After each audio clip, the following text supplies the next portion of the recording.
Oke, siap-siap ya. Kita bakal bongkar salah satu misteri paling aneh, sekaligus paling keren dari dunia tumbuhan. Ini tuh kayak nonton film detektif, tapi beneran terjadi. Dan bakal bikin kita mikir, wah, ternyata kita belum tahu apa-apa ya soal tanaman di sekitar kita. Nah, buat mulai, coba bayangin ini deh.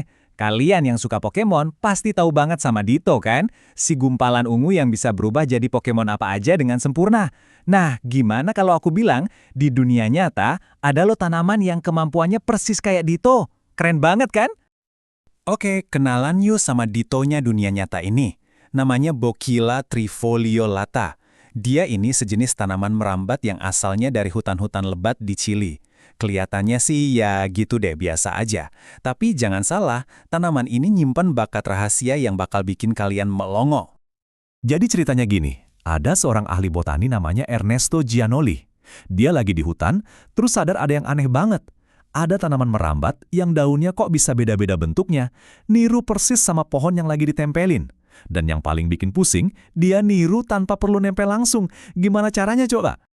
Coba dilihat sendiri bedanya. Yang kiri, ini bentuk daun aslinya. Standar lah ya, kecil, agak bulat, ada 3 helai gitu. Nah sekarang lihat yang kanan. Waktu dia numpang di pohon lain, daunnya berubah total. Mirip banget sama daun si inang.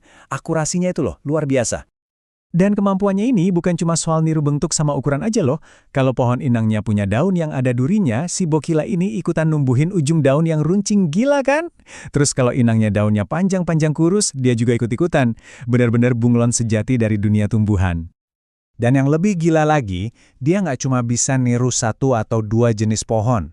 Satu tanaman Bokila ini, satu doang ya, pernah tercatat bisa niru lebih dari 20 spesies pohon yang beda-beda.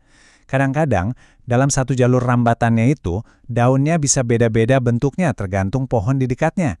Kemampuan kayak gini tuh belum pernah ada di tanaman lain di muka bumi. Satu hal yang perlu kita garis bawahi, ini bukan cuma ganti baju doang. Ini transformasinya benar-benar total. Daunnya bisa jadi 10 kali lipat lebih besar dari ukuran aslinya. Dan yang paling bikin geleng-geleng kepala, dia bahkan bisa ngubah pola urat daunnya biar sama persis sama inangnya. Detail banget. Oke, sekarang pertanyaan $1.000.000. Gimana caranya dia bisa begitu? Nah, disinilah investigasi detektif sainsnya dimulai. Para ilmuwan punya 3 tersangka utama nih. Dan jujur aja, 3-tiganya kedengeran kayak cerita film fiksi ilmiah. Tersangka pertama, sinyal kimia. Jadi idenya, si Bokila ini bisa ngendus bau kimia dari pohon inangnya. Terus dia nyesuaiin diri. Tersangka kedua, transfer gen. Ada bakteri atau mikroba di udara yang jadi kurir. Mindahin info genetik dari inang ke Bokila. Nah, tersangka ketiga ini yang paling wah, yaitu mata tumbuhan. Maksudnya, si Bokila ini diduga punya sel-sel khusus yang fungsinya kayak mata. Jadi dia beneran bisa ngelihat bentuk daun di sekitarnya. Oke, sebelum kita bongkar lebih jauh, aku mau nanya ke kalian. Dari 3 teori tadi, bau kimia, transfer gen, atau tanaman bisa melihat, kira-kira mana nih yang paling masuk akal menurut kalian? Coba deh, tulis tebakan kalian di kolom komentar ya. Penasaran nih sama pendapat kalian. Nah, buat ngebuktiin teori yang paling radikal tadi, yang soal tumbuhan bisa melihat, ada 2 peneliti yang bikin sebuah eksperimen. Eksperimennya ini pinter banget, tapi sekaligus kontroversial. Idenya tuh simple, tapi jenius. Mereka mikir, gimana kalau kita coba Bokila ini niruin tanaman plastik? Kan plastik nggak ngeluarin bau kimia, dan jelas nggak punya DNA.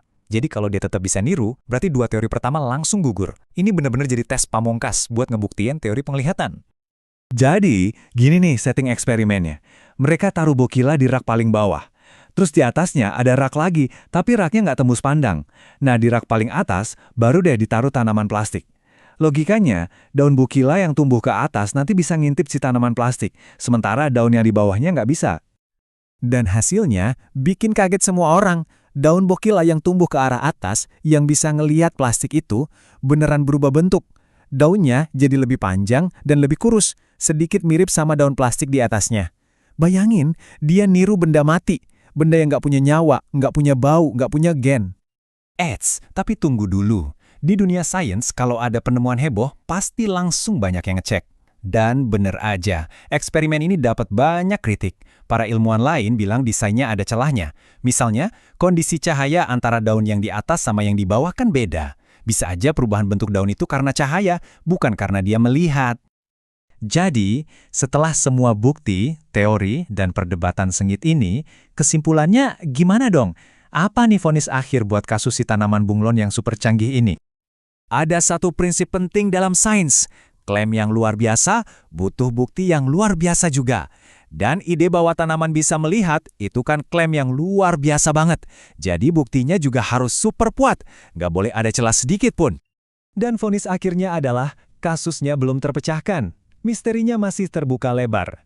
Nggak ada satupun dari 3 teori tadi yang bisa 100% ngejelasin kemampuan ajaib Bokila trifoliolata. Dan ini justru yang keren kan? Ini ngingetin kita kalau sains itu soal petualangan mencari jawaban, bukan cuma ngapalin fakta. Nah, sebagai penutup, aku mau kasih kalian satu pertanyaan buat direnungin. Kalau beneran tumbuhan itu bisa melihat atau merasakan dunia dengan cara yang gak pernah kita bayangin, kira-kira rahasia keren apa lagi ya yang mereka simpan di dalam hutan? Coba deh keluarin semua ide-ide liar kalian di kolom komentar.